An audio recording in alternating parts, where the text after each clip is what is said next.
मात्र आपलेच नेते म्हणतायत की महायुतीत जर युती झाली तर कार्यकर्ते मरून जातील असं मंत्री गुलाबराव पाटील म्हटले. ते नेत्यांचं मत आहे. मी माझ्या मतदारसंघाचा विषय आहे.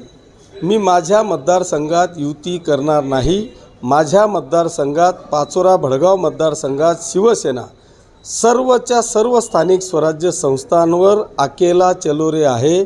शिवसेना ही स्वबळावर आहे. मला असं झाकून लपून मला कधीच चालत नाही.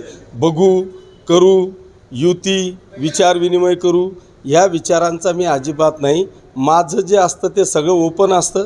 त्याच्यामुळे कदाचित महाराष्ट्रातला मी पहिला आमदार असेल की मी माझ्या मतदारसंघात युती होणार नाही. शिवसेना ही स्वबळावर लढेल.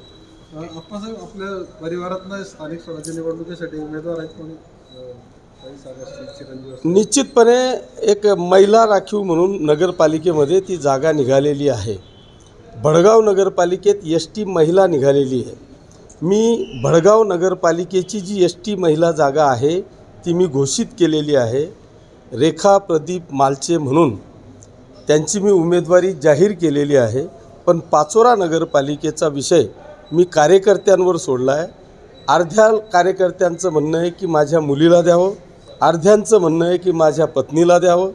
हा निर्णय 1 नोव्हेंबरला माझा वाढदिवस आहे आणि त्या वाढदिवसाच्या दिवशी मी निर्धार मेळावा ठेवलेला आहे. त्या निर्धार मेळाव्यामध्ये जनतेचं ज्याच्या बाजूने कौल असेल त्या कौलानुसार पाचोरा नगरपालिकेची उमेदवारी ही जाहीर होणार. धन्यवाद.